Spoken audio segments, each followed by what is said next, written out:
मैं अपने भाई की वजह से 3 साल जेल में रहा। जेल में मैंने गलती से एक बड़े टाइकून के बेटे की जान बचा ली, जिसने ग्रेटिट्यूड में मुझे 100 मिलियन दिए। जेल से निकलते ही मैंने तुरंत अपने पापा को कॉल किया ताकि ये खुशखबरी बता सकूं, लेकिन मेरी आवाज सुनते ही पापा ने फोन काट दिया। मुझे टेंशन हुई, लगा घर में कुछ बुरा हो गया है, इसलिए मैं जल्दी से वापस घर पहुंचा। जैसे ही दरवाजे तक पहुंचा, अंदर से मेरी भाभी सियालिन की चिड़चिड़ी आवाज सुनाई दी, जो प्रॉपर्टी ट्रांसफर को लेकर इतनी जल्दी मचा रही थी। मैं प्रेनेटल चेकअप भी नहीं करवा पाई। जब वो वापस आएगा तो खुद जाकर किराए का घर ढूंढ ले। मैं किसी एक्स प्रिजनर के साथ नहीं रहना चाहती, लेकिन ये उसी के भले के लिए है। आखिर घर के पैसे उसी ने दिए थे। उनकी बातें सुनकर मेरा हाथ, जो दरवाजा खटखटाने वाला था, हवा में ही रुक गया। मेरी उंगलियां बेकाबू होकर कांपने लगीं। मुझे तो बचपन से आदत है कि मम्मी पापा हमेशा मेरे भाई को ज्यादा प्यार करते थे, लेकिन वो हमेशा मुझसे जुड़ा रहता था। मैं उसकी गलती अपने सिर लेने के लिए जेल गया था। वो इतना बेरहम नहीं हो सकता है ना। मैंने गहरी सांस ली और दरवाजा खटखटाया। अंदर की सारी आवाजें अचानक बंद हो गईं। मम्मी ने दरवाजा खोला और मुझे देखकर चौंक गईं। फिर नजरें चुराते हुए मेरे कंधे पर हाथ मारा। लिन, तुम इतनी जल्दी कैसे वापस आ गए? तुम्हारे पापा तो अभी कह रहे थे कि वो तुम्हें लेने जाएंगे। उनकी नकली फिक्र सुनकर मुझे बस अंदर से ठंड लग गई। अगर मैं दरवाजे के बाहर खड़ा होकर उनकी बातें ना सुनता तो शायद सच में बेवकूफों की तरह उन पर भरोसा कर लेता, लेकिन अब उनका पाखंडी चेहरा देखकर सिर्फ घिन आ रही थी। कोई बात नहीं, अब टैक्सी लेना आसान है। जैसे ही मैं घर के अंदर गया, मेरे भाई की वाइफ ने मुझे घिन भरी नजर से देखा, फिर अल्कोहल स्प्रे उठाकर मुझ पर खूब छिड़क दिया। गलत मत समझना, बस तुम्हारी बैड लक हटा रही हूँ। मैंने कड़वी मुस्कान दी। वो मुझे एक्स प्रिजनर होने की वजह से नीचा समझ रही थी, लेकिन उसे याद होना चाहिए कि मैं उसके पति की गलती अपने ऊपर लेने के लिए जेल गया था। मैंने कुछ नहीं कहा और सीधे अपने कमरे की तरफ बढ़ गया, लेकिन मुश्किल से 2 सीढ़ियां ही चढ़ा था कि पापा ने मेरा हाथ पकड़ लिया। मत देख, इस घर में तुम्हारे लिए कोई कमरा नहीं है। उनकी उंगलियों में सिगरेट थी और सोफा के पास रखा राखदानी ताजी सिगरेट बट्स से भरा हुआ था। साफ दिख रहा था कि मेरा वापस आना उन्हें इरिटेट कर रहा था। पापा, मैं सिर्फ 3 साल जेल में था, मरा नहीं था। ऐसा कैसे कि अब मैं एक कमरे के लायक भी नहीं रहा? पक्का तुम्हारा भाई नहीं मानेगा। तभी मेरा भाई बाथरूम से बाहर आया। चेहरे पर अजीब सी ऑकवर्डनेस थी। भैया, घर में इतने लोग हैं, बस इतने ही कमरे हैं, हम सब कैसे रहेंगे? उसका असहज चेहरा देखकर मेरा दिल जम सा गया। मैं ठंडी हंसी हंसा। पहले तो हम सब इसी घर में रह लेते थे। मैं सिर्फ 3 साल जेल में रहा, अब अचानक जगह कैसे कम पड़ गई?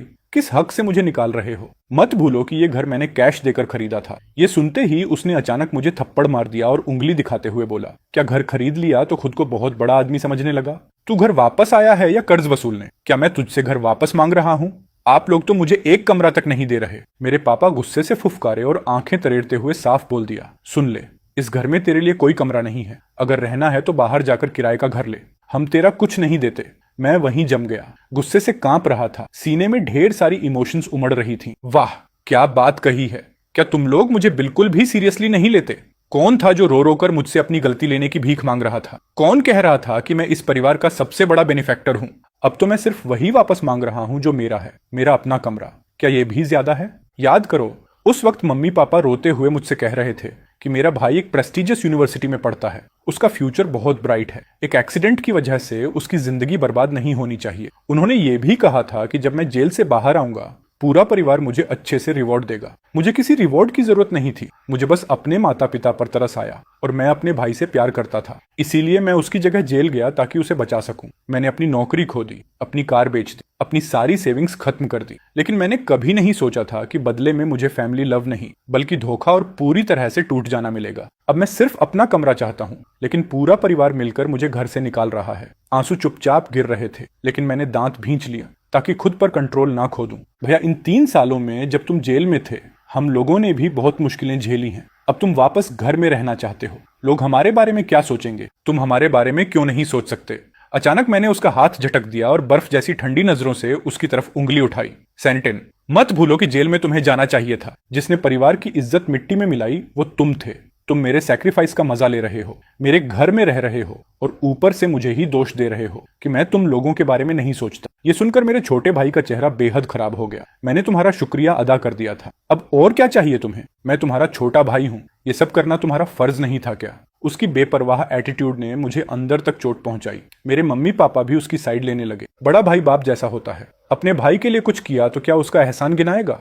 तुम इतने छोटे दिल के क्यों हो? सियोलिन, अब तुम छोटे नहीं रहे। अगर तुम्हें अकेले किराए के घर में रहना पड़े तब भी वही सही है। उनकी हर बात किसी तेज चाकू की तरह मेरे दिल को काट रही थी। मैंने सिर उठाया और आंखें बंद कर लीं, खुद को जबरदस्ती रोने से रोकते हुए। मेरे होठों पर मायूसी भरी मुस्कान आ गई। कोई हैरानी नहीं कि इन 3 सालों में तुम लोग मुझसे मिलने तक जेल नहीं आए। तो असल में तुम लोग मुझे सिर्फ एम्बेरसमेंट समझते थे। ठीक है, आज से मैं तुम सबसे हर रिश्ता तोड़ता हूँ, बाद में पछताना मत। इतना कहकर मैं बिना पीछे देखे घर से निकल गया, उस घर को पीछे छोड़ते हुए जिसमें इंसानियत की जरा भी गर्माहट नहीं थी। मैं काफी देर तक सड़कों पर अकेला भटकता रहा। आखिरकार एक होटल मिला जहां कुछ दिन रुकने का इंतजाम किया। मैंने इंटरनेट पर एक वकील से कांटेक्ट किया, काफी मोटी फीस देकर। जो घर मैंने कैश में खरीदा था वो मेरे पेरेंट्स के नाम पर है, क्या मैं उसे वापस ले सकता हूँ? वकील ने कहा कि अगर मैं साबित कर दूं कि असली बायर मैं हूं, जैसे original payment receipts, property papers वगैरह दिखाकर, तो मैं घर वापस ले सकता हूं। मुझे हमेशा डॉक्यूमेंट संभाल कर रखने की आदत रही है,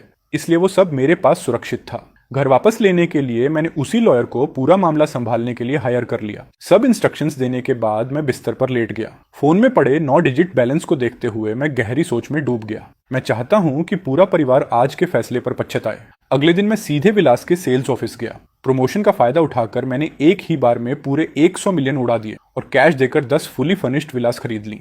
एक खुद के लिए रखी और बाकी 9 रेंट पर चढ़ा दी। सिर्फ उन 9 विलास के रेंट से ही मेरे पास हर महीने जरूरत से ज्यादा पैसा आने लगा। 1 महीने बाद मुझे पापा का फोन आया, क्या तुम पागल हो गए हो सैनल? हमारे खिलाफ लॉ सूट करने की हिम्मत कैसे हुई?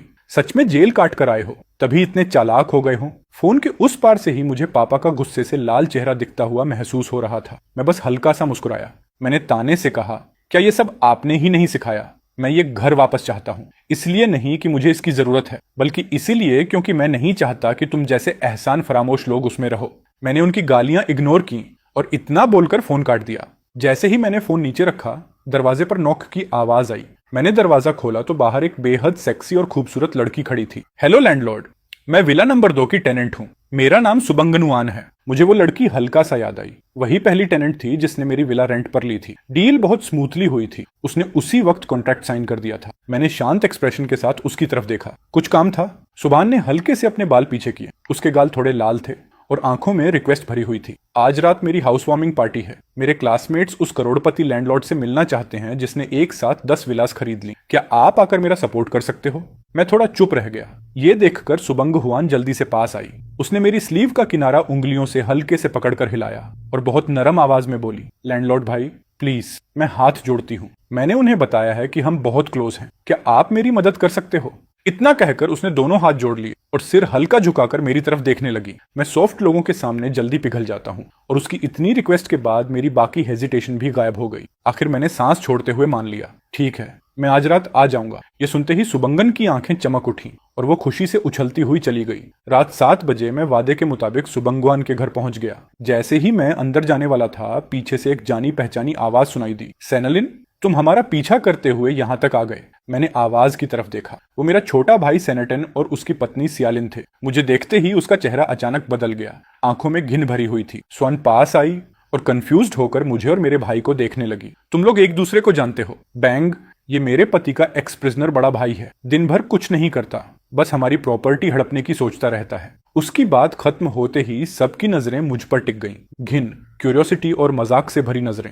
एक भारी प्रेशर मेरे ऊपर आ गिरा। उसकी झूठी बातें सुनकर मैंने मुट्ठियां भींच लीं। दिल में ठंडी सिहरन दौड़ गई, जबकि मैं अपने भाई को ऐसे देख रहा था जैसे कोई जोकर देख रहा हूं। पहली बात, मुझे तुम लोगों का पीछा करने में कोई इंटरेस्ट नहीं है। दूसरी बात, मैं कन्विक्ट इसलिए बना क्योंकि मैंने तुम्हारे पति की जगह जेल काटी। तीसरी बात, तुम मुझे एक्स प्रिजनर कहकर नीचा दिखाती हो, लेकिन मेरे घर से निकलने से मना करती हो। तो बताओ, बेशर्म कौन है? मेरी बातें इतनी शार्प थीं कि लोगों की नजरें मेरी भाभी पर और ज्यादा दिलचस्पी से टिक गईं।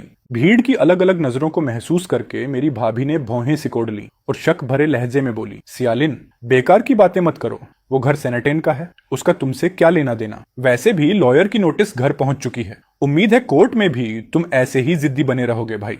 मुझे पता है तुम अभी जेल से निकले हो और तुम्हारे पास रहने की जगह नहीं है, लेकिन वो कमरा हमने अपने बेबी के लिए रखा था। हम फैमिली हैं। क्या तुम्हें ये सब इतना अगली बनाना जरूरी है? मैंने उसे ठंडी नजर से देखा। जितना ज्यादा सुन रहा था, मेरा दिल उतना ही जमता जा रहा था। मुझे सच में समझ नहीं आ रहा था कि वो छोटा बच्चा जो हर वक्त मेरे पीछे बड़े भैया कहते घूमता था, आखिर ऐसा कैसे बन गया कि मुझे मेरे ही घर से निकाल दिया। तब तुम लोगों को याद क्यों नहीं आया कि हम फैमिली हैं? अभी कुछ देर पहले जब तुम्हारी बीवी मुझे सबके सामने इंसल्ट और ह्यूमिलेट कर रही थी, तब तुमने क्यों नहीं कहा कि हम फैमिली हैं? सियालिन ने देखा कि सब लोग हमें देख रहे हैं, लेकिन शर्मिंदा होने की बजाय वो और ज्यादा घमंडी हो गई। वो मुझे ऊपर से नीचे तक घिन से देखते हुए बोली, सेंटेन, ये विला एक अरबपति लैंडलॉर्ड ने खरीदी। तुम यहाँ कोई सीन क्रिएट करने की सोच तो नहीं रहे? उसकी आवाज ऊंची थी, टोन पूरा एरोगेंट, जैसे वो खुद उस विला की मालकिन हो और मैं कोई चूहा हूं जो चोरी से अंदर घुस आया हो। ये सुनते ही वहां मौजूद लोग मुझे नीची नजर से देखकर मजाक उड़ाने लगे। उसी वक्त स्वान वन मेरे सामने आकर खड़ी हो गई। उसकी भौहें सिकुड़ी हुई थीं। सियालिन, क्या तुम लोगों के बीच कोई मिसअंडरस्टैंडिंग नहीं है? मिसअंडरस्टैंडिंग? बिल्कुल नहीं। सेनेटिन, मैं तुम्हें सलाह देती हूं कि अब भी यहां से निकल जाओ। करोड़पति लैंडलॉर्ड बस आने ही वाला है। अगर तुमने उसे नाराज कर दिया तो पता भी नहीं चलेगा कैसे मरोगे। सियालिन की अगुवाई में सब लोग मुझ पर बेरहमी से अपनी नफरत उगलने लगे। उसी पल मुझे आखिरकार सबके असली घिनौने चेहरे साफ दिखाई दे गए। सुबान, जो अब तक कंफ्यूज्ड थी, जैसे ही उसने सियालिन की बातें सुनी, उसका चेहरा और ज्यादा पीला पड़ गया। अब वो और सहन नहीं कर पाई। वो गुस्से से कांपते हुए अचानक मेरे सामने आकर खड़ी हो गई। सियालिन, चुप हो जाओ। मिस्टर सेनेटन मेरे गेस्ट हैं। अगर तुम ऐसे उनकी बदनामी करोगी तो यहाँ तुम्हारा स्वागत नहीं है। अभी के अभी निकल जाओ। सियालिन ने गुस्से में स्वांगहुआन को धक्का दिया, फिर घमंड से हमारे पास चली आई। चेहरे पर तिरस्कार भरा हुआ था। मैंने तुरंत स्वांगहुआन को पकड़ लिया। पेट में अजीब सा दर्द उठ रहा था। मेरे अपने सबसे करीबी लोग मुझे नीचा दिखा रहे थे, लेकिन स्वांगहुआन मुझे बचाने के लिए खड़ी थी। और तुम कौन होती हो हमें निकालने वाली? तुम कोई करोड़पति मालकिन नहीं हो। यहाँ से जाने वाला तो ये है। हाँ बंगन, कहीं इसने तुम्हें बेवकूफ तो नहीं बना दिया? हम तो बस तुम्हारी भलाई के लिए समझा रहे हैं। ध्यान रखना, कहीं ये तुम्हारा फायदा ना उठा ले। सुबंगन ने मेरे भाई और उसकी बीवी को गुस्से से देखा। उसकी सांसें तेज चल रही थीं। यहाँ से जाने वाले तुम लोग हो। सेनेटेन वही करोड़पति लैंडलॉर्ड जिसने एक साथ 10 विलास खरीदी थी। सुबंगवन की आवाज ज्यादा ऊंची नहीं थी, लेकिन हॉल में छाए सन्नाटे में वो किसी हथौड़े की तरह सबके दिलों पर गिरी। सारा शोर अचानक गायब हो गया। ऐसा लगा जैसे हवा तक जम गई हो। सिर्फ शौक में भरी भारी सांसों की आवाज सुनाई दे रही थी। सियालिन के चेहरे पर जमी मजाक उड़ाती मुस्कान गायब होने तक का वक्त नहीं मिला। वो उसी हालत में जम गई। उसकी आंखें फटी की फटी रह गईं और वो मुझे घूरने लगी। उसका शरीर हैरानी से हल्का कांप रहा था। वो इस सस्ते कपड़े पहने आदमी को, अभी अभी जेल से निकले एक्स कन्विक्ट को, उस करोड़पति से जोड़ ही नहीं पा रही थी जिसने 10 विलास पर करोड़ों उड़ा दिए थे। बंगवन, तुम मजाक कर रही हो। ये ओनर कैसे हो सकता है? इसके पास तो रहने की जगह तक नहीं है। ये गरीब है। एक तरफ खड़ा सेनेटेन कागज की तरह सफेद पड़ चुका था, जैसे उसके शरीर की सारी ताकत खत्म हो गई हो। जो हाथ उसने सियालिन को पकड़ रखा था वो ढीला होकर नीचे लटक गया।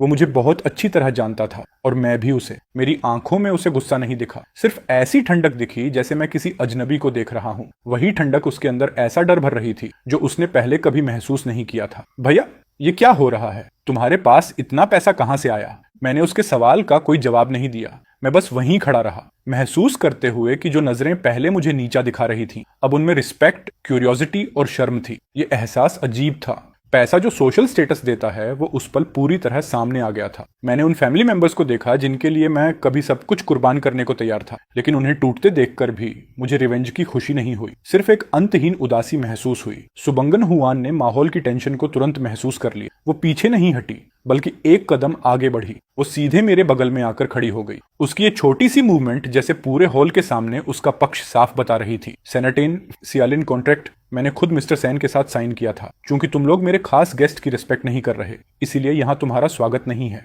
कृपया अब भी तुरंत चले जाओ। सिक्योरिटी आने का इंतजार मत करो। सियालिन ने मुंह खोला जैसे फिर कोई तमाशा करना चाहती हो, लेकिन जैसे ही उसकी नजर सुबंगुआन की ठंडी आंखों और आसपास लोगों की इल्जाम भरी नजरों से टकराई, उसका आखिरी घमंड भी टूट गया। उसने ऑकवर्ड तरीके से अपना ब्रांडेड बैग पकड़ लिया, वही बैग जो उसने मेरे दिए पैसों से खरीदा था, और अब वही सबसे बड़ा ताना बन गया था। सेनेटन ने सिर झुका लिया। उसने एक बार भी मेरी तरफ देखने की हिम्मत नहीं की। फिर वो टूटी हुई सियालिन को लेकर सबकी नजरों के बीच शर्मिंदा हालत में विला से बाहर निकल गया। लॉबी का ऑटोमेटिक डोर धीरे धीरे बंद हो गया, उन लालची आत्माओं को बाहर छोड़ते हुए। रात के अंधेरे में पार्टी की म्यूजिक फिर से बजने लगी, लेकिन अब सबकी नजरें मेरे लिए बदल चुकी थीं। मुझे पता था ये सिर्फ शुरुआत थी। जिस घर पर उन्होंने कब्जा किया था, जिस इज्जत को उन्होंने पैरों तले रौंदा था, मैं वो सब एक एक करके वापस लेने वाला था। वहीं दूसरी तरफ विला से निकाले जाने के बाद भी सियालिन और सेनेटन को अपनी गलती का एहसास नहीं हुआ, बल्कि वो एक पुराने किराए के अपार्टमेंट में छुपकर फोन की स्क्रीन देखते हुए दांत पीस रहे थे। सियालिन बार बार सुबंगवान के मोमेंट्स स्क्रॉल कर रही थी। जलन ने उसका चेहरा बिगाड़ दिया था। वो ये मान ही नहीं पा रही थी कि जिस एक्स कन्विक्ट को वो पैरों तले रौंदती थी, वही अचानक करोड़पति बन गया। किस हक से?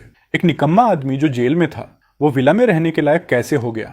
पक्का उसका पैसा लीगल नहीं है, शायद जेल में कोई गंदा काम किया होगा। बीवी, उसने अब लॉयर भी हायर कर लिया है। हमारा घर शायद अब बच नहीं सकता। अगर वो बच नहीं सकता तो जो चीज मुझे नहीं मिल सकती उसका मजा वो भी चैन से नहीं ले पाएगी। उसे अपनी रेप्यूटेशन की कोई परवाह नहीं थी। मैं उसे पूरी तरह बर्बाद कर दूंगी। फिर देखती हूँ कि उसके पास विल्ला कॉलोनी में रहने की हिम्मत बचती है या नहीं। सियालिन तेजी से कीबोर्ड पर टाइपिंग कर रही थी। कुछ ही देर में एक ऐसा पोस्ट स्क्रीन पर उभर आया जो सच्चाई को तोड़ मरोड़ कर लोगों की भावनाएं भड़का रहा था। उसकी कहानी में मैं एक ऐसा शैतान बन चुका था जो जेल से निकलने के बाद पूरी इंसानियत खो चुका था। मैं न सिर्फ अपने बूढ़े माँ बाप का रिटायरमेंट हाउस छीनना चाहता था बल्कि अपने छोटे भाई को वायलेंट तरीके से धमका भी रहा था। उस आर्टिकल का टाइटल था खो चुकी इंसानियत की तलाश, जेल से निकला क्रिमिनल भाई जिसने पूरे परिवार को तबाही के कगार पर पहुंचा दिया। वो आर्टिकल लोकल फोरम्स पर वायरल हो गया। सच्चाई से अनजान इंटरनेट यूजर्स मुझे गालियां देने लगे। उन कमेंट्स की जहरीली बातें पढ़कर रूह कांप जाए। मैं अपने बड़े से स्टडी रूम में बैठा था, लॉयर द्वारा भेजे गए प्रॉपर्टी डॉक्यूमेंट्स देख रहा था। तभी मेरा फोन पागलों की तरह वाइब्रेट करने लगा। अनगिनत अननोन नंबर से कॉल्स आ रही थीं। मैं जैसे ही उठाता सामने से सिर्फ गालियां और धमकियां सुनाई देती। मैंने फोन काट दिया और स्क्रीन पर लगातार आते प्राइवेट मैसेजेस को देखकर ठंडी मुस्कान दी। इस लेवल का साइबर बुलिंग जेल में जो झेला था उसके सामने कुछ भी नहीं था। तभी सुबह हाथ में टैबलेट लेकर अंदर आई। उसका चेहरा पिछली रात से भी ज्यादा पीला था। वो सीधे मेरे पास दौड़कर आई और टैबलेट की ट्रेंडिंग लिस्ट दिखाते हुए घबराई हुई आवाज में बोली, मिस्टर सेन जल्दी देखिए, सियालिन और बाकी लोग इंटरनेट पर लाइव स्ट्रीम कर रहे हैं, खुद को विक्टिम दिखा रहे हैं। अब सब लोग आपको गालियां दे रहे हैं। उन्होंने आपका एग्जैक्ट एड्रेस भी डाल दिया है। मैंने शांत आवाज में कहा। उम्मीद थी। इन ट्रिक्स के अलावा उनके पास बचा ही क्या है। स्क्रीन पर सियालिन कैमरा के सामने आंसू पोंछ रही थी जबकि सेनेटिन सिर झुकाकर आहें भर रहा था जैसे वो बेघर विक्टिम हो। लाइव चैट के कमेंट्स इतनी तेजी से आ रहे थे कि पढ़ना मुश्किल था। सब मुझे गालियां दे रहे थे। कुछ लोग तो लिख रहे थे, हम खुद जाकर उसे सबक सिखाएंगे। स्क्रीन पर सियालिन जोर जोर से रोते हुए बोल रही थी, क्या कोई मुझे समझ सकता है? हमने इस घर की 3 साल तक देखभाल की और जैसे ही वो वापस आया हमें निकाल दिया। हमारे बच्चे हैं, वो इतना क्रूअल कैसे हो सकता है? ये परिवार के नाम पर कलंक है। सुबान ने घबराकर मेरी तरफ देखा। मिस्टर सेन, आपको सच क्लियर करना होगा, नहीं तो आपकी रेपुटेशन पूरी तरह खत्म हो जाएगी। पड़ोसी भी आपको गलत समझ रहे हैं। सफाई देना कोई जल्दी नहीं है। उन्हें थोड़ी देर और उछलने दो। जितना ऊपर चढ़ेंगे गिरेंगे उतना ही जोर से। मैंने इंटरनेट के कमेंट्स को अपने मूड पर असर नहीं डालने दिया। उल्टा मैं बर्फ जैसी ठंडी शांति में था। मैंने अपने लॉयर का नंबर डायल किया। मेरी आवाज शांत थी लेकिन अथॉरिटी साफ झलक रही थी। लॉयर जान, इंटरनेट पर जितने भी प्रूफ्स हैं सब कलेक्ट हो गए, उन अकाउंट समेत जो जानबूझकर मेरी बदनामी कर रहे हैं। फोन के उस पार से जवाब आया, चिंता मत कीजिए मिस्टर सेन, सारे डिफेमेटरी रूमर्स और राइट्स वायलेशंस ऑफिशियली नोटराइज्ड हो चुके हैं। बस आपके एक ऑर्डर की देर है। उन्हें सिर्फ कॉम्पेंसेशन ही नहीं देना पड़ेगा, क्रिमिनल चार्जेस भी लग सकते हैं। लाइव स्ट्रीम में उनके हाइपोक्रिट चेहरे को देखते हुए मेरे दिल में फैमिली अफेक्शन की जो आखिरी उम्मीद बची थी वो भी पूरी तरह खत्म हो गई। क्योंकि उन्होंने ये रास्ता चुना था तो मैं भी उन्हें एक बड़ा गिफ्ट दूंगा। मैंने टैबलेट बंद किया, बड़े से विंडो के पास जाकर शांत लेक को देखने लगा। इंटरनेट पर चल रहा तूफान मेरे लिए बस उनकी बर्बादी की शुरुआत थी। ऑनलाइन कमेंट्स प्लेग की तरह फैलते जा रहे थे। यहाँ तक कि विलास कॉलोनी के नेबर्स भी अलर्ट हो गए थे। लोग छोटे छोटे ग्रुप्स में खड़े होकर मेरे घर की तरफ उंगलियां दिखा रहे थे। उनकी नजरों में शक और जांच थी। उसी वक्त सेनेटिन की अगुवाई में मेरे पेरेंट्स जोर जोर से चिल्लाते हुए मेरे दरवाजे पर आ पहुंचे। उनके हाथ में पुराना टूटा हुआ लाउडस्पीकर था और ऐसा लग रहा था जैसे यहीं परमानेंटली बैठने वाले हों। सेनेटिन, अभी बाहर निकल। एहसान फरामोश बेटे, इतने बड़े घर में रहता है और अपने बाप को किराए के घर में रहने देता है। क्या तेरे अंदर जरा भी कॉन्शियस नहीं बची? मेरी माँ जमीन पर बैठ गई, आंसू पोंछते हुए अपनी जांघ पर हाथ मारने लगी। आओ सब लोग देखो, मेरा बड़ा बेटा जेल से निकलने के बाद बदल गया। अब तो अपनी माँ को भी नहीं पहचानता, ऊपर से हम पर लॉ सूट भी कर रहा है। क्या दुनिया में ऐसा भी होता है? मैंने दरवाजा खोला और बाहर निकल आया। सीढ़ियों के नीचे चल रहे उस बेहुदा ड्रामा को शांत नजरों से देखने लगा। नेबर्स की फुसफुसाहट और तेज हो गई, लेकिन मेरे अंदर अजीब सी शांति थी। यहाँ तक कि एक तरह की राहत भी महसूस हो रही थी। पापा, मम्मी, मैंने आपको मौका दिया था। वो घर मैंने अपने पैसों से खरीदा था। मैंने कभी नहीं कहा कि आप वहां नहीं रह सकते। पहले मुझे निकालने की कोशिश आपने की थी। घर मेरे नाम पर है, वो मेरा है। अब जब तुम्हारे पास पैसा है तो हमारे लिए इससे बड़ा घर खरीदो और अपने भाई से माफी भी मांगो। मैंने उनके लालची चेहरे को देखा, फिर पीछे छुपे सेनेटिन की तरफ नजर घुमाई। वो अपने मोबाइल फोन से सारी रिकॉर्डिंग कर रहा था। साफ दिख रहा था कि वो इसे इंटरनेट पर डालकर और सिंपैथी लेना चाहता है। मैं हल्का सा मुस्कुराया। अच्छे से रिकॉर्ड करो, जितने ज्यादा प्रूफ्स होंगे जज उतनी जल्दी फैसला सुनाएगा। सेनेटिन का हाथ कांप रहा था। उसकी आंखों में एक पल के लिए गिल्ट की झलक आई,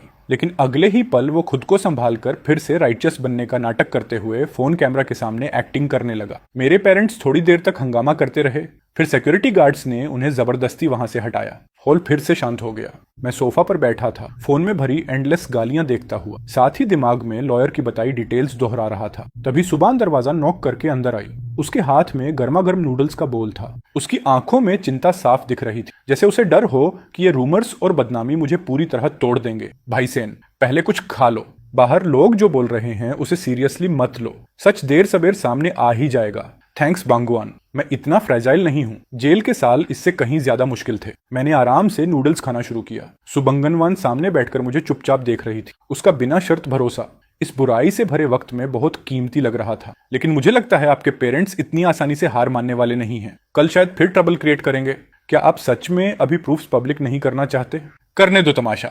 जितना ज्यादा शोर मचाएंगे उतना आसान होगा उन्हें लीगली प्रोवोकेशन और डेफेमेशन में फंसाना। मुझे काउंटर अटैक करने की जल्दी नहीं है। मैं बस सही मौका इंतजार कर रहा हूँ। ऐसा मौका जब सारी झूठी बातें धूप में पूरी तरह गायब हो जाएं। ऐसा मौका जब उन अटैकर्स के पास छिपने की जगह भी ना बचे। चांदनी खिड़की से अंदर आ रही थी, ठंडे लीगल डॉक्यूमेंट्स पर पड़ती हुई। मैंने पेन उठाया और आखिरी पावर ऑफ अटर्नी पर अपना नाम साइन कर दिया। इस लंबी रात में मुझे गुस्सा नहीं महसूस हो रहा था, बल्कि पहले से कहीं ज्यादा क्लैरिटी महसूस हो रही थी। मुझे पता था जो जस्टिस मेरा है वो कदम दर कदम मेरे पास आ रहा है, और वो लालची लोग आखिरकार अपने किए की कीमत चुकाएंगे। ऑनलाइन इंसल्ट्स अब अपने पीक पर पहुंच चुके थे। सियालिन लाइव स्ट्रीम में बढ़ती ऑडियंस और लगातार आती डोनेशंस देखकर खुशी से फूली नहीं समा रही थी। उसकी नजरों में वो इंसल्ट्स नहीं थे, सीधा कैश था। सेनेटन उसके पास बैठा था। हालांकि उसकी आंखों में अभी भी थोड़ी बेचैनी बाकी थी, लेकिन पैसे और फेम के लालच में उसकी बची कुची कॉन्शियस भी खत्म हो चुकी थी। जान, देखो ना, सब लोग उस एक्स कन्विक्ट सेनेटन को गालियां दे रहे हैं। जब उसकी रेपुटेशन पूरी तरह बर्बाद हो जाएगी तब हम मीडिया पर प्रेशर डालेंगे। वो 10 विलास जल्दी या देर से हमारी ही होंगी। सेनेटन ने धीमी आवाज में कहा। बीवी,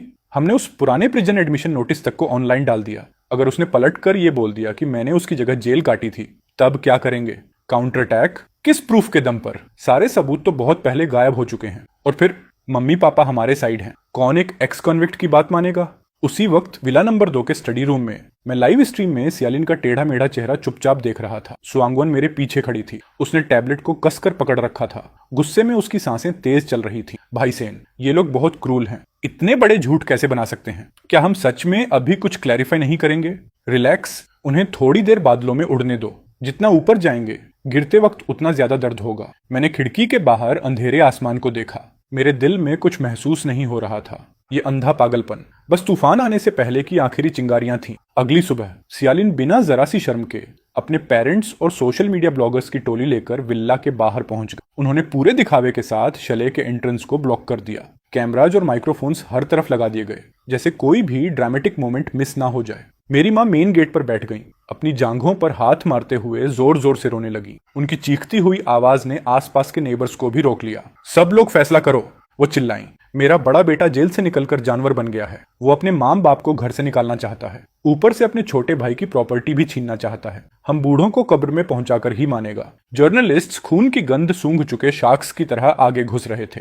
उनके माइक्रोफोन्स लगभग मेरी माँ के चेहरे तक पहुंच गए थे। वहीं एक तरफ सेनेटन कमजोर बनने का नाटक कर रहा था, बीच बीच में टिश्यूज पकड़ा रहा था, लेकिन उसकी नजरें बार बार विल्ला के अंदर झांक रही थी। मैंने मेन डोर खोला और बाहर आ गया। धूप थोड़ी चुभ रही थी। जैसे ही लोगों ने मुझे देखा, भीड़ तुरंत फट पड़ी। गालियां और इल्जामों से भरे सवाल एवलंच की तरह मेरी तरफ आने लगे। अब काफी हुआ सियालिन, आखिर तुम बाहर आने की हिम्मत कर ही ली। तुम जैसे बेशर्म इंसान, इतने जर्नलिस्ट्स के सामने प्रॉपर्टी पेपर्स दिखाने की हिम्मत है? सेनेटन भीड़ के पीछे छुपा हुआ था। वो मेरी आंखों में देखने की हिम्मत तक नहीं कर पा रहा था। मैंने इन तथाकथित फैमिली मेंबर्स को देखा जो कैमरास के सामने विक्टिम्स बनने की एक्टिंग कर रहे थे। मुझे सिर्फ घिन महसूस हुई। मैं प्रॉपर्टी पेपर्स जरूर दिखाऊंगा, लेकिन अब भी नहीं। और मैं चाहता हूं कि सारे जर्नलिस्ट्स गवाह बने, ताकि जब सच सामने आए तब सब देख सकें कि झूठ कौन बोल रहा था। पूरा माहौल अचानक अजीब तरीके से शांत हो गया। मेरी माँ का रोना अचानक रुक गया। उन्होंने मुझे हैरानी से देखा। उनकी आंखों में हल्की सी घबराहट चमक रही थी। सियालिन की चीखों और जर्नलिस्ट के कैमरास के सामने मैंने जल्दीबाजी में खुद को डिफेंड नहीं किया, बल्कि अपनी जैकेट की अंदर वाली पॉकेट से मैंने कुछ परफेक्टली अरेंज कॉपीज निकाली। धूप में वो पेपर्स चमक रहे थे। वो 3 साल पहले घर खरीदने के बैंक ट्रांसफर रिकॉर्ड्स और अकाउंट ट्रांजैक्शंस थे।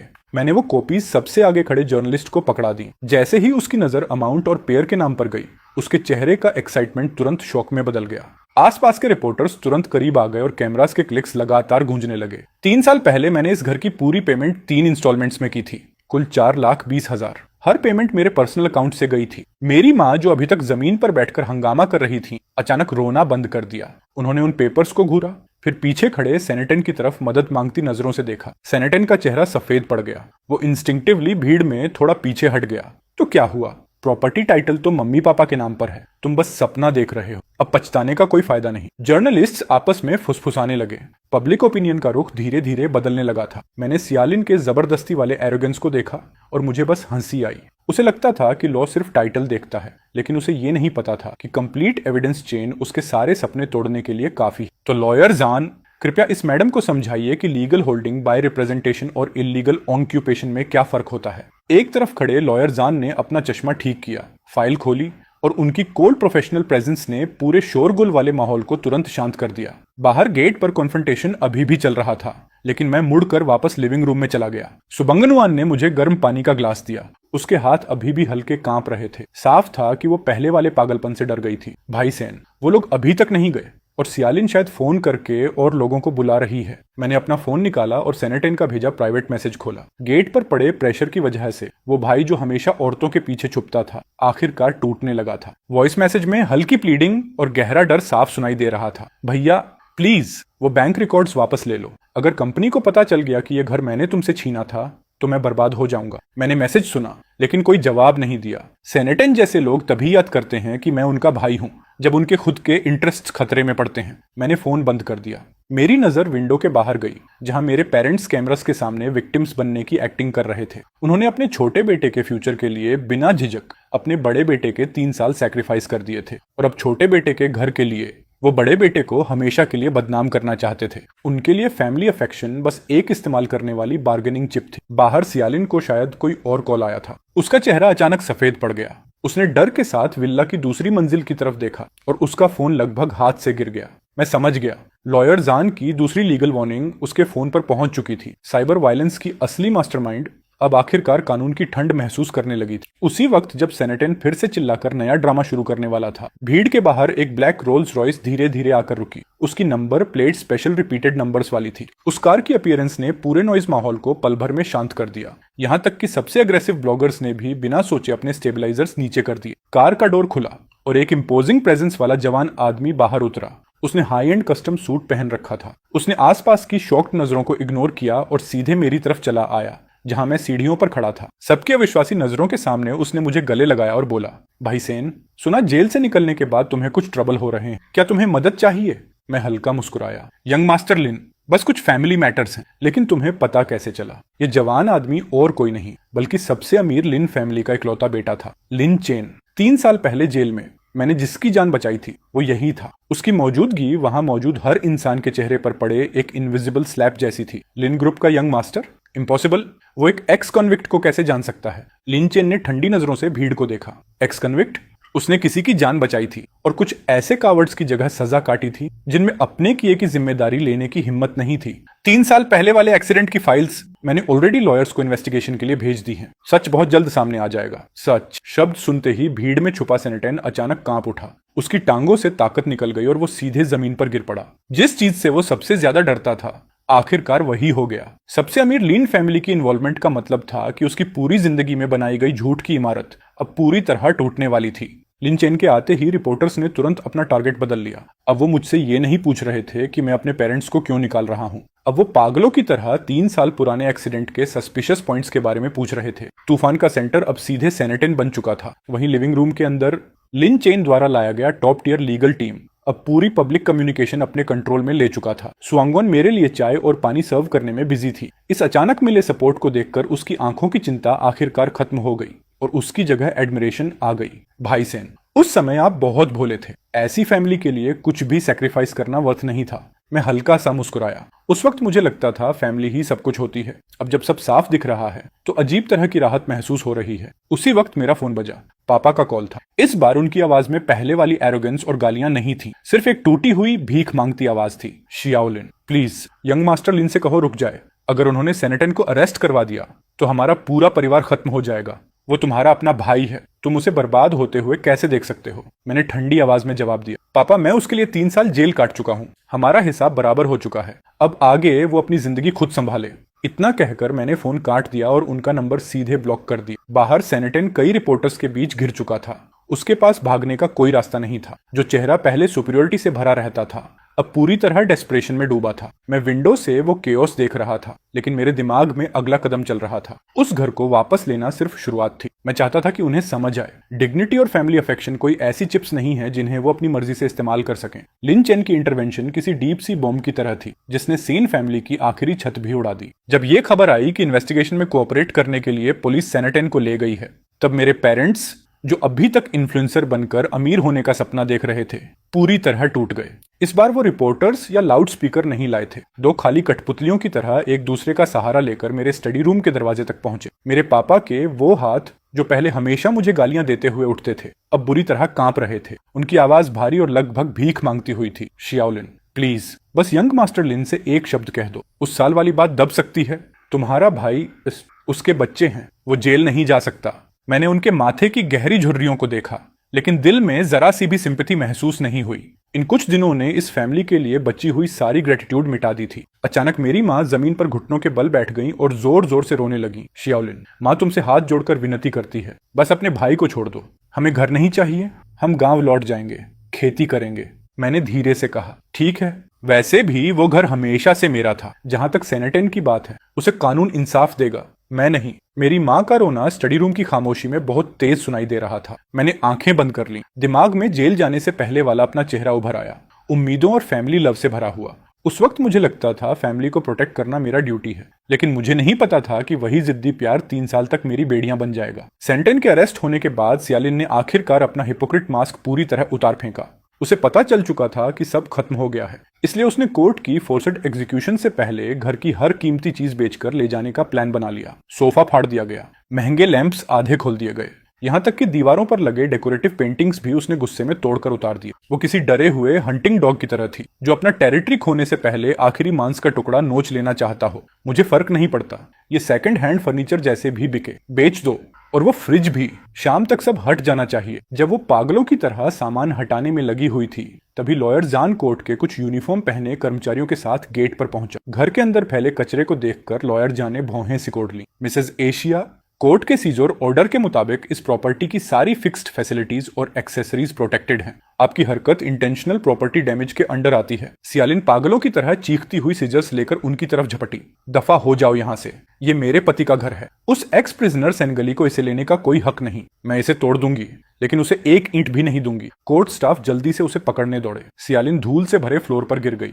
जो सामान वो अभी तक नहीं ले जा पाई थी, उसे देखते हुए उसने दर्द भरी चीख निकाली। मैं पुराने घर के सामने पेड़ की छांव में खड़ा था। मैं देख रहा था कैसे वो सारी चीजें जो कभी मेरी जिंदगी का हिस्सा थीं, एक एक करके सील की जा रही थी। ये वही घर था जो मैंने अपनी मेहनत से खरीदा था, जिसमें मैंने अपने फ्यूचर के सारे सपने डाले थे। लेकिन अब जब मैं उसे सियालिन के हाथों बर्बाद होते देख रहा था, तो दिल में पहली बार एक अजीब हल्कापन महसूस हो रहा था। कुछ चीजें अगर पूरी तरह टूटे नहीं, तो नई जिंदगी कभी सच में शुरू नहीं हो सकती। कोर्ट की सील्स अब हर जगह लग चुकी थी। प्रॉपर्टी डैमेज के सस्पेशन में सियालिन को इन्वेस्टिगेशन के लिए ले जाया गया। जो हॉलवे कभी शोर से भरा रहता था, अब कब्र जैसी खामोशी में डूब चुका था। सिर्फ मेरे बूढ़े पेरेंट्स बचे थे, जैसे उनकी आत्मा निकल चुकी हो। वो ठंडी सीढ़ियों पर टूटकर बैठे थे। मैंने उस सिक्योरिटी डोर को देखा, जिसे मैंने खुद चुनकर लगवाया था। उसकी पेंट अब उखड़ने लगी थी, बिल्कुल इस घर के कमजोर फैमिली टाइज की तरह। मेरे पापा ने सिर उठाया। उनकी धुंधली आंखों में अब पहले वाली अथॉरिटी नहीं थी, सिर्फ अंतहीन पछतावा बचा था। उनकी आवाज भारी थी और हल्का कांप रही थी। शियाओलिन, क्या तुम सच में हमें पूरी तरह खत्म कर दोगे?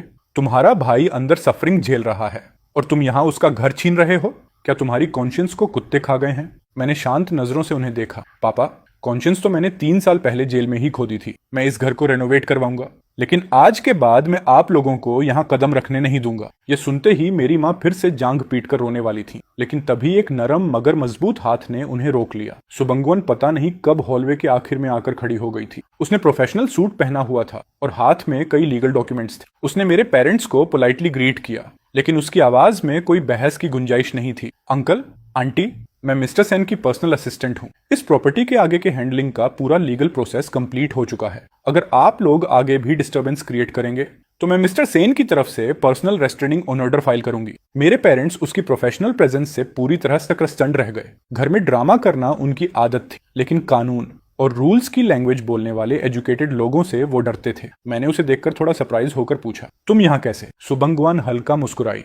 यंग मास्टर लिन ने कहा कि आपको ऐसे इंसान की जरूरत है जो लॉ समझता हो और डिटेल ओरिएंटेड हो। तो मैंने खुद वॉलंटियर किया। भाई सेन, कुछ डर्टी और टफ काम आपको खुद करने की जरूरत नहीं, मुझे करने दीजिए। मैंने उसकी तरफ देखा और दिल में एक गर्माहट फैल गई। जब सबने मुझे बिट्रे कर दिया था, तब ये लड़की जो शुरुआत में सिर्फ मेरी टेनेंट थी, अब मेरा सबसे मजबूत सहारा बन चुकी थी। हालांकि मैंने घर वापस ले लिया था, लेकिन सियालिन पूरी तरह गायब नहीं हुई थी। बैल पीरियड का फायदा उठाकर उसने कई कॉन्टैक्ट्स के जरिए स्वांगवान तक पहुंच बना ली। उसे लगता था कि स्वांगवान बस एक टेम्परेरी एम्प्लॉई है जिसे मैंने हायर किया है, इसलिए उसने उसे ब्राइब करने का फैसला किया ताकि अंदर से मेरी डिफेंस तोड़ी जा सके। सियालिन टेबल के दूसरी तरफ बैठी थी। उसकी आंखों की थकान थिक मेकअप से भी नहीं छुप रही थी। उसने अपने बैग से एक बैंक कार्ड निकाला और धीरे से स्वांगवान की तरफ सरका दिया।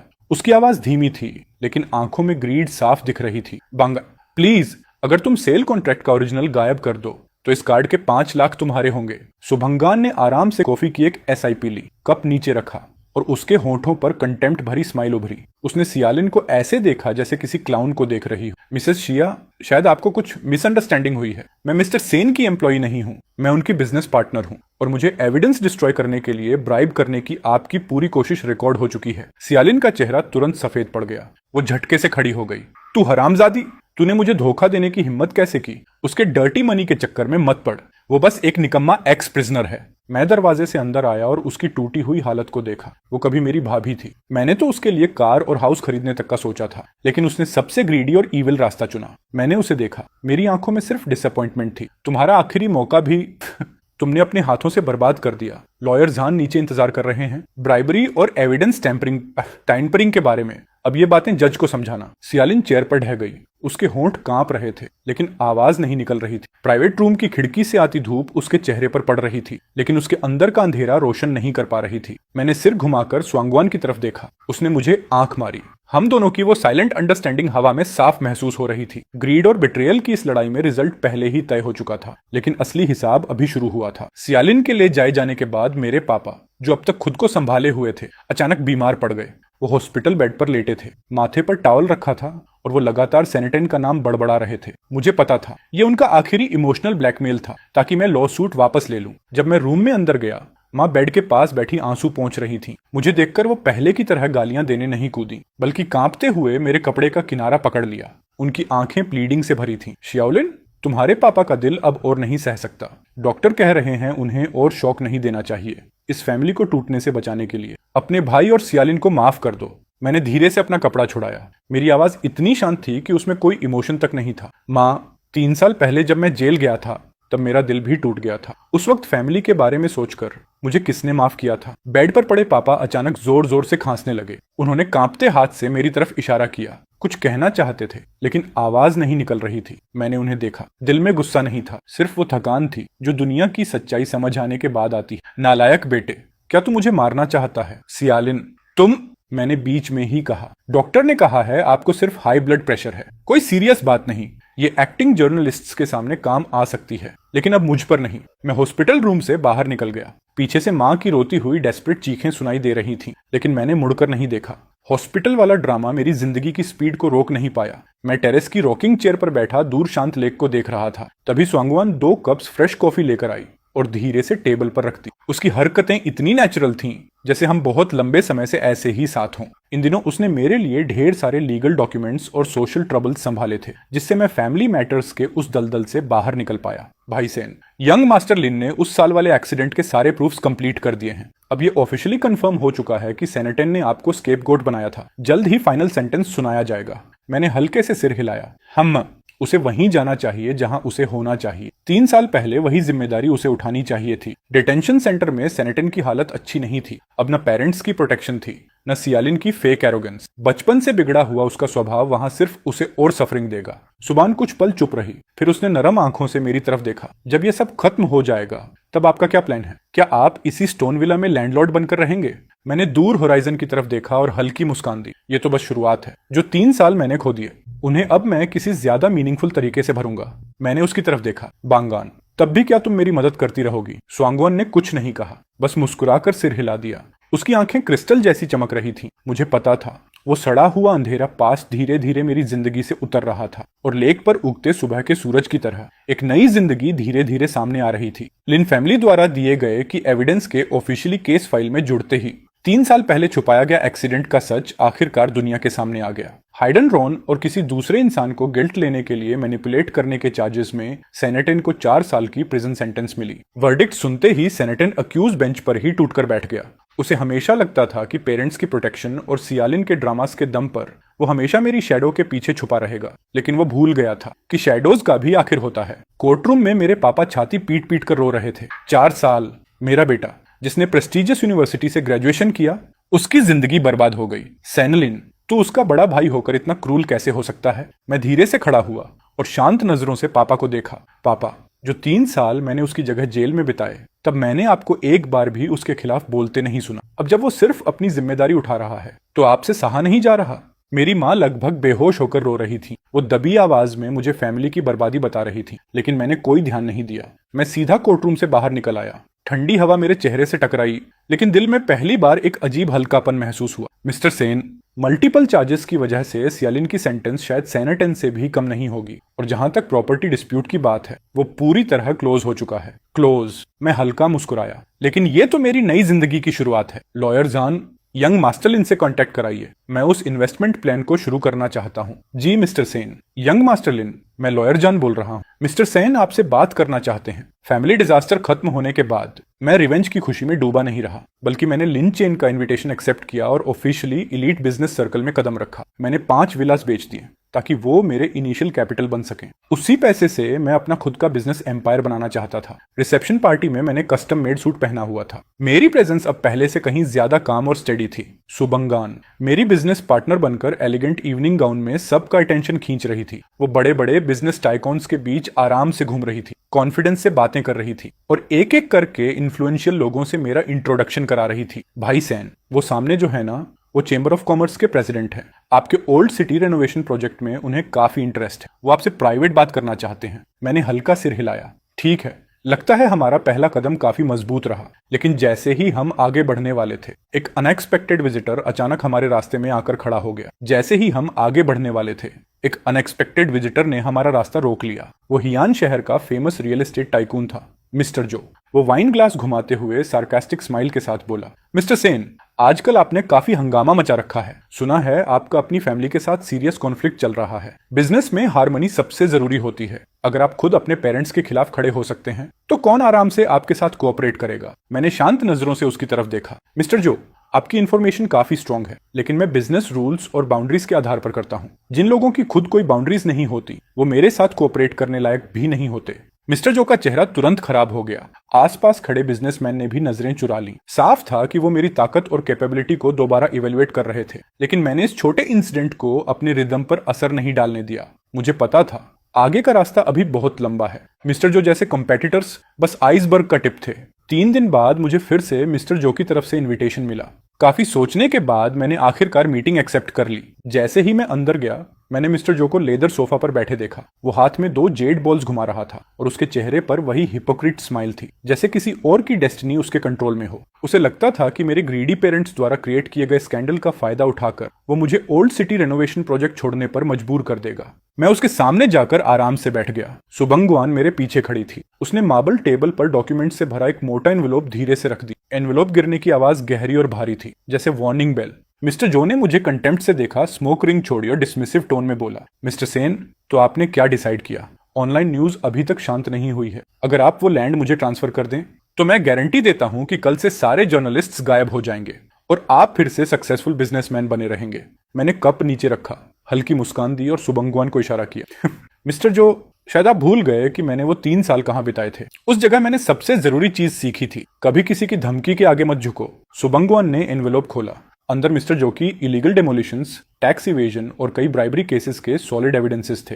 ये सारी इन्फॉर्मेशन लिन चेन ने लिन फैमिली के इंटेलिजेंस नेटवर्क से पूरी रात में निकलवाई थी। मैंने शांत आवाज में कहा, मिस्टर जो, अगर मैं ये सब इकोनॉमिक इन्वेस्टिगेशन स्क्वाड को दे दूं, तो क्या आपकी कंपनी वीकेंड तक सर्वाइव कर पाएगी? मिस्टर जो की स्माइल तुरंत जम गई।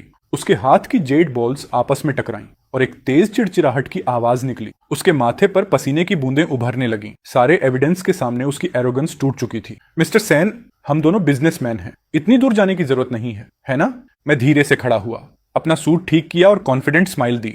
मछली मर सकती है लेकिन मेरा जाल नहीं टूटेगा। मिस्टर झाओ, मैं भी आपको एनिमी नहीं बनाना चाहता, वरना अगली मुलाकात सिर्फ कोर्टरूम में होगी। मैं बिना पीछे देखे हॉल से बाहर निकल गया। पीछे मिस्टर जो सोफा पर ऐसे गिर पड़ा जैसे कीचड़ का ढेर हो। बिजनेस वर्ल्ड की स्टॉर्म फिलहाल शांत हो गई थी, लेकिन जिंदगी ने मेरे लिए जो असली टेस्ट्स तैयार किए थे वो अभी शुरू हुए थे। 6 महीने बाद सियालिन ने प्रिजन हॉस्पिटल में एक बेटे को जन्म दिया। क्योंकि सेनेटेन और सियालिन दोनों प्रिजन सेंटेंस काट रहे थे और दूसरी तरफ की फैमिली उस बच्चे को बर्डन मान रही थी। काफी घुमावों के बाद वो छोटा बच्चा आखिरकार मेरे स्टडी रूम तक पहुंच गया।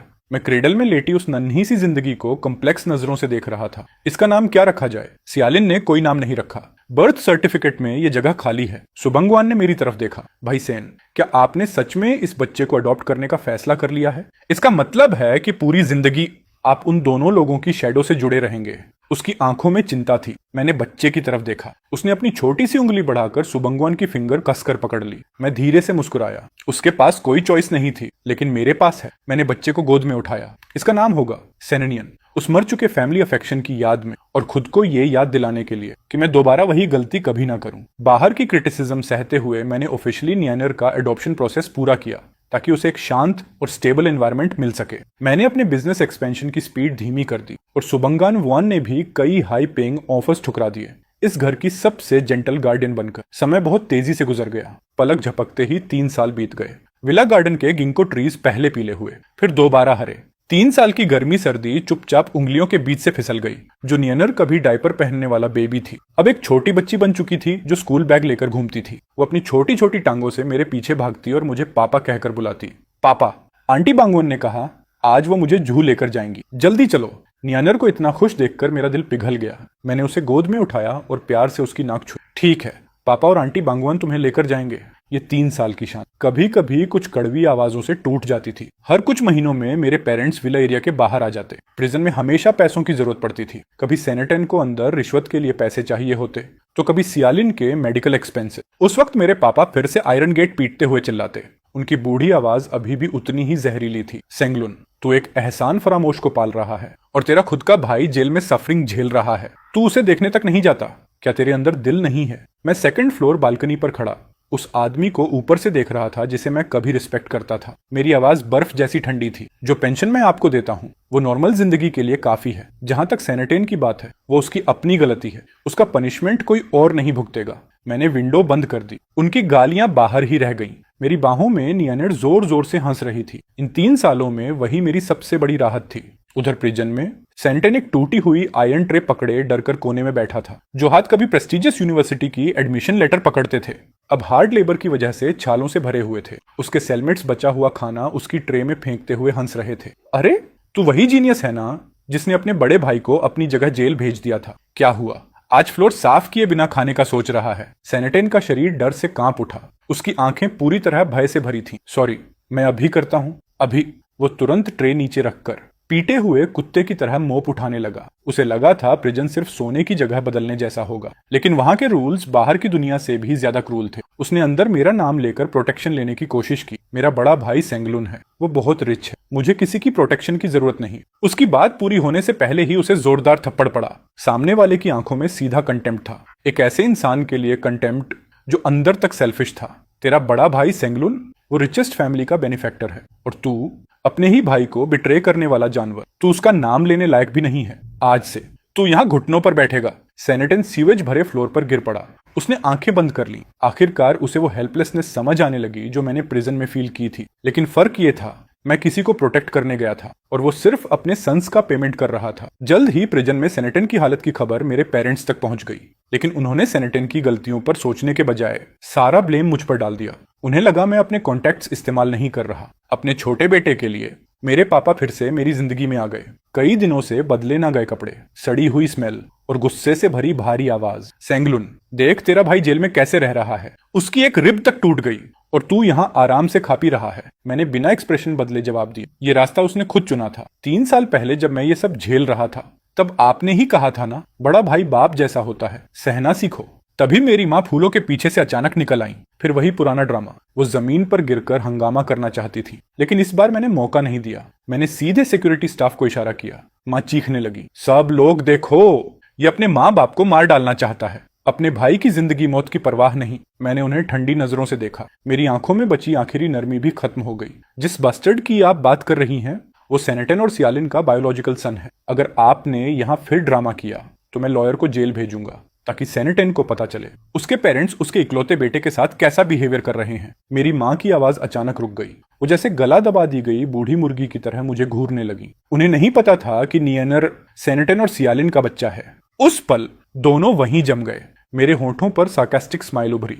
मैं मुड़कर अंदर जाने लगा, लेकिन पापा ने मुझे रोक लिया। उनकी आवाज में सावधान उम्मीद और चापलूसी थी। श्याओलिन, मुझे बच्चे को देखने दे। मैं बिना पीछे देखे घर के अंदर चलता गया। मैं नियनर के पास इन्हें बिल्कुल नहीं आने दूंगा। मुझे इन लोगों पर भरोसा नहीं है। सुबह नगन सो चुकी नियनर को गोद में पकड़े हुए खड़ी थी। दरवाजे पर उन दोनों पर हल्की रोशनी पड़ रही थी। वही घर है जिसे मैं प्रोटेक्ट करना चाहता हूँ। जब से सेलिन ने हिरासत वाले हॉस्पिटल में नियनर को जन्म दिया था, पोस्टमार्टम ठंड और भारी मेंटल प्रेशर की वजह से उसे एक गंभीर क्रोनिक बीमारी लग गई। जो औरत पहले सिर्फ सोना चांदी पहनने और लग्जरी लाइफ के बारे में सोचती थी, अब हॉस्पिटल बेड पर कमजोर हालत में पड़ी रहती थी, खाली आंखों से छत को घूरते हुए। उसके बाल सूखे और पीले पड़ चुके थे। लंबे समय से खून और न्यूट्रिशन की कमी की वजह से उसके गाल अंदर धंस चुके थे। यहाँ तक कि थोड़ा पानी पीने के लिए उठना भी उसके लिए बहुत मुश्किल हो गया था। हालांकि गार्ड्स नियम के हिसाब से उसकी देखभाल कर रहे थे, लेकिन उस इंस्टीट्यूशन की ठंडी फीलिंग उसकी लोनलीनेस को और बढ़ा देती थी। बच्चा, वो बच्चा कहाँ है?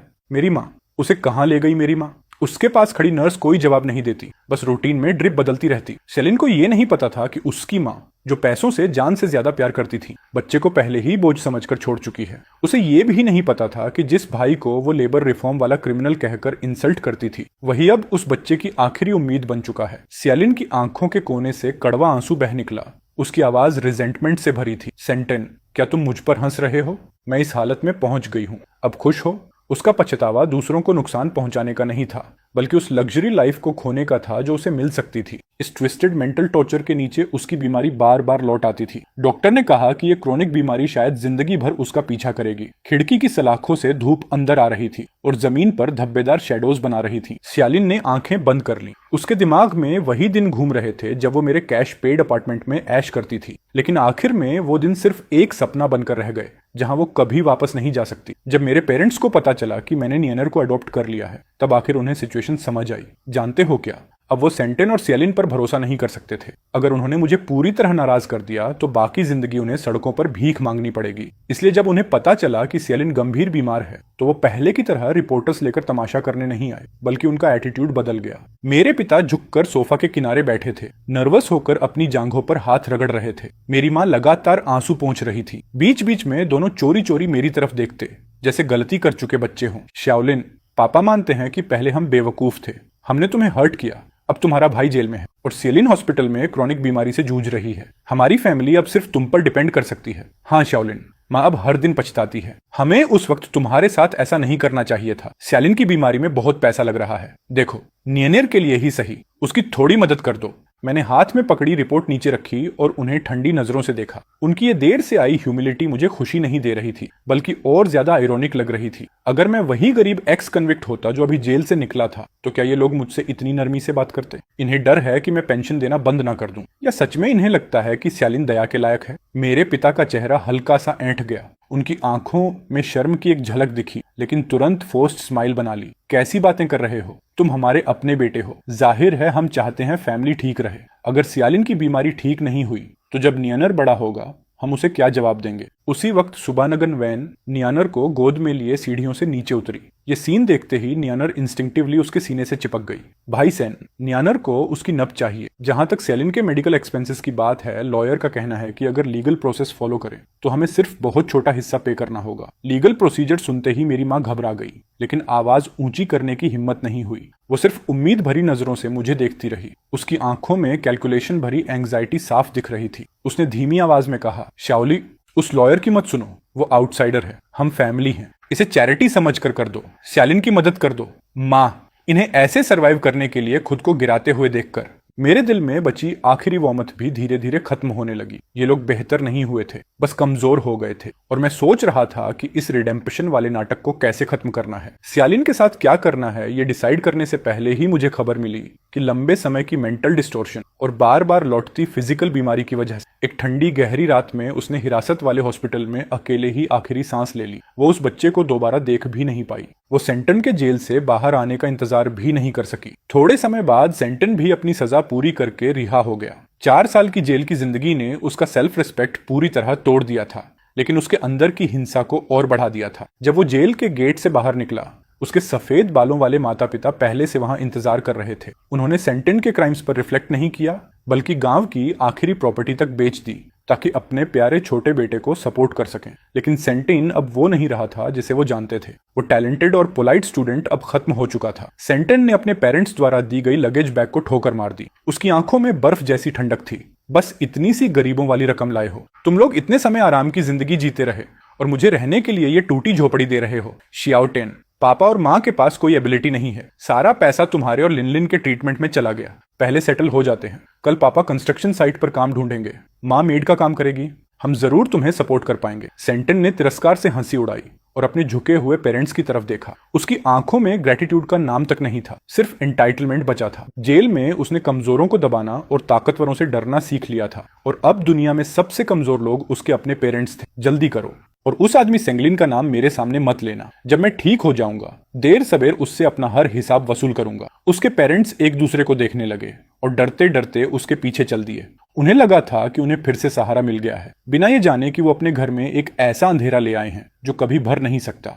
जेल से बाहर आने के थोड़े समय बाद ही सेंटन को टर्मिनल बीमारी डायग्नोज हो गई। बीमारी की यातना ने उसे और ज्यादा पागल बना दिया। हर दिन बिस्तर पर पड़ा रहता और काम करके थके हुए लौटने वाले अपने पेरेंट्स को मारता पीटता रहता। जरा सी बात पसंद न आने पर गालियां देने लगता। मेरी जिंदगी इतनी बदतर क्यों है? क्या तुम लोग पैसे बचाने के लिए मुझे जहर देना चाहते हो? निकलो यहाँ से और पैसे कमाओ। मुझे मांस खाना है, मुझे शराब पीनी है। शाओतेन, अजमा ने 12 घंटे काम किया है। सच में हमारे पास पैसे नहीं है। और तुम्हारे भाई का नाम मत लो, उसने तो हम सबको ब्लॉक कर दिया है। यही किस्मत है, वही किस्मत जो हमने खुद चुनी थी। वो जिंदगी वहां की नरक जैसी जिंदगी से बिल्कुल अलग थी। मेरी जिंदगी अब ऐसी खुशी में कदम रख रही थी जो मैंने पहले कभी नहीं देखी थी। सारी प्रॉपर्टीज वापस लेने के बाद मैंने बिजनेस प्रोफेशनल टीम को संभालने के लिए दे दिया। मैंने अपनी एनर्जी फैमिली पर लगानी शुरू कर दी और एक खूबसूरत धूप भरे दिन मैंने अपनी बंगवन से शादी भी कर ली। उसी दिन नियर दौड़ता हुआ आया, हाथ में परफेक्ट स्कोर वाला एग्जाम लिए। माँ बंगवन, पापा, माँ बंगन, देखो मैं फर्स्ट आया हूँ। बंगवन ने प्यार से नीर के माथे का पसीना पोंछा और उम्मीद भरी नजरों से मेरी तरफ देखा। भाई सेन, कल हम नीर को बीच वेकेशन पर ले चलते हैं, उसे भी थोड़ा रिलैक्स करने की जरूरत है। मैंने रिपोर्ट कार्ड लिया और नीर को गोद में उठा लिया। मेरी आंखों में खुशी और प्यार भरा था। ठीक है, जैसा तुम कहो। जब तक फैमिली साथ है, कोई भी जगह अच्छी है। कभी कभी मुझे उस फैमिली की खबर लॉयर के जरिए मिल जाती थी। सुना था कि सेंटन वहां दर्द से चीखता रहता है। सुना था उसके पेरेंट्स जेल में पछता रहे हैं। लेकिन अब मुझे कोई फर्क नहीं पड़ता था। विला के लॉन पर धूप फैली हुई थी। नियर की हंसी साफ और खुशियों से भरी थी। मैंने बंगवन का हाथ पकड़ा, उसकी हथेली की गर्माहट महसूस करते हुए। जो इंसान अंधेरे से गुजर चुका होता है, वही सामने की रोशनी की असली कीमत समझता है। ये जिंदगी अब भी लंबी है और हमारी खुशी तो अभी बस शुरू हुई है।